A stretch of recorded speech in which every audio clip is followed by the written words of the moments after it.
And the market's getting a little fickle. We have an increase of listings, so the inventory is getting a little bit better. They're taking a little bit longer to sell because buyers are holding back a little bit. They're waiting. So here's a cute little story. In 1971, the interest rate for a mortgage was 7.33%. If you waited for interest rates to go down, you wouldn't have purchased a home until 1993. You would have rented for 22 years, waiting for rates to go down. Meanwhile, the value of real estate quadrupled. Right. So what did you save? Right. Absolutely. You really have to look at that opportunity cost. Yes. When's the best time to plant a tree, Gary? 20 years ago. Right. Second best time to plant a tree? Now. Right now. Yeah. Yeah. So true of real estate. The sooner you buy it, you really, the whole key is to just start that clock of principal reduction and capital appreciation, right? The property value as a general rule, really over the last 80 years, if you want to do the math. Over the last 80 years, there have been 3 years that property values in the United States weren't growing.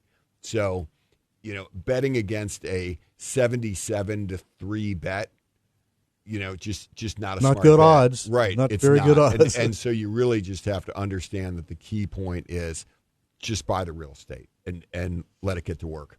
I love this show. I love learning stuff like this. And here's a little saying that really caught my eye. I'd like to thank Karen Schlosser for this one.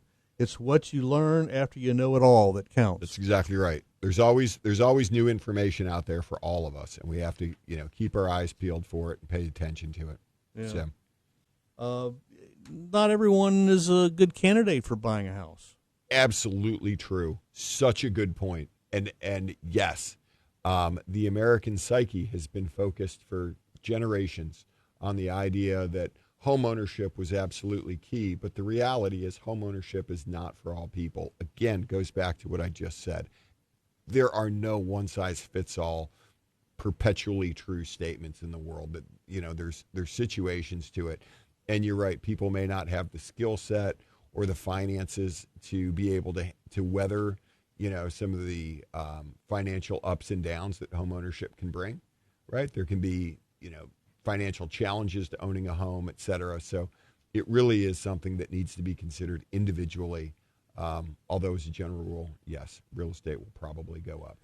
I have I have loyal listeners who call in and win the trivia question usually, and they're in rent, and I have this conversation with them, and for whatever reason they're just not, they don't want to own a house. They want to rent. They enjoy renting. And there can be reasons for that, but as a general rule, it is financially beneficial to own a home.